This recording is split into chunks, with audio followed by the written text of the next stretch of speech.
చేద్దాం. చెప్పండి అమ్మ, మీరు ఎక్కడి నుంచి వచ్చినారు, ఏ సమస్యను ఇక్కడ దరఖాస్తు చేసుకోవడం కోసం వచ్చినారు? మీరు దరఖాస్తు చేసుకోనికి వచ్చినాం. దయచేసి ముఖ్యమంత్రి గారికి రేవంత్ రెడ్డి అన్నకు చాలా చాలా ధన్యవాదాలు. మేము స్టేషన్ గన్పూర్ మండలం తాలూకా ఇప్పగూడెం, మాది జిల్లా జనగము. మా భూమి మేము ఒక 7 ఎకరాల 2 గుంటలు తక్కువ 7 ఎకరాలు మా మామయ్య కొన్నాడు. కత్తుల బొడ్డోళ్ళ వెంకటయ్య ఆ భూమి కొన్నాడు. అయితే మేమేం చేసినాం, ఆ భూమి అప్పులు ఎక్కువ అవుతారు కల్లా మేము హైదరాబాద్ వచ్చినాం. బతుకు తెరువు బాసనలో పని చేసుకొని బతకగలుగుతున్నాం. అయితే అందు గురించి ఆ భూమి మేము హైదరాబాద్ ఉంటే దౌర్జన్యం చేసి కుంట ఉప్పలయ్య అనే వ్యక్తి 30 గుంటలు భూమి పట్ట చేసుకుండు. మా భూమి పట్ట చేసుకుండు అని కొడుకు ఆర్మీ జాబు, ప్రజలకు మంచి చేసే మనిషి. మా భూమి పట్ట చేసుకుండు 30 గుంటలు. కంపల్సరీ మా భూమి మాకు ఇప్పియగలరు.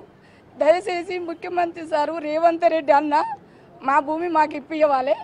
మేము స్టేషన్ గన్పూర్కి మండల ఆఫీస్కు ఏమంటారు 8 నెలల ముందు ఏమంటారు సార్, కేసీఆర్ ప్రభుత్వం ఉన్నప్పుడు మేము మండల ఆఫీసు పోతే ఈ భూమి మా భూమి పట్ట చేసుకుండు. ఆడు 2019లో పట్ట చేసుకుండు. ఈ భూమి పట్ట చేసుకున్నాను. మేము ఆడికి పోతే ఏం చెప్పారు, ఒక అన్నయ్య చెప్పిండు, మీరేం టెన్షన్ పడకూరి, కాంగ్రెస్ ప్రభుత్వం వస్తుంది, న్యాయం జరుగుతుంది, రేవంత్ రెడ్డి అన్న మంచోడు, కంపల్సరీ మీ భూమి మీకు వస్తుంది చెల్లి అని చెప్పిండు. ఆ హిమ్మతితోటి మేము 2 ఏళ్ళు నిరాహార దీక్ష చేసినాం.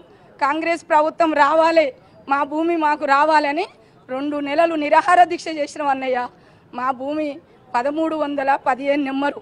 మా ఊరు ఇప్పగూడెం, కత్తుల బొడ్డోళ్ళ వెంకటయ్య కోడళ్ళము. మీరు ఏం చెప్తారమ్మా ఇప్పుడు రాష్ట్ర ప్రభుత్వానికి కానీ అధికారం మీరు ఏం కోరుతా ఉన్నారు? మీకు ప్రధానంగా సమస్య మా భూమి మాకు రావాలి, కంపల్సరీ 1315 నెంబరు మా భూమి మాకు కంపల్సరీ ఇప్పివ్వాలన్నయ్య. రేవంత్ రెడ్డి అన్నయ్య దయచేసి చెప్తున్నాం అన్నయ్య, కంపల్సరీ. ఎందుకంటే ఆ పెద్ద మనుషులు ఉన్న ఊర్లో ఉన్నారని వాళ్ళు లంచం తీసుకొని మాకు న్యాయం చేస్తలేరు. ఇప్పగూడెం పెద్ద మనుషులు లంచం తీసుకొని న్యాయం చేస్తలేరు. ఎందుకంటే ఉన్న ఊరోళ్ళకే హిమ్మతి ఇచ్చారు. మేము బతుకు తెరువని హైదరాబాద్ కూడా బతుకున్నాం మేము. అంటే బతుకొద్దు అన్నయ్య. ఈ భూమి ఏమంటారు, మండల ఆఫీసు పోయినా ఏమంటారు అంటే ఈ భూమి తెల్ల కాగితము అంటారు. పైసలు పెట్టి కొన్న కాగితమే అన్నయ్య అది.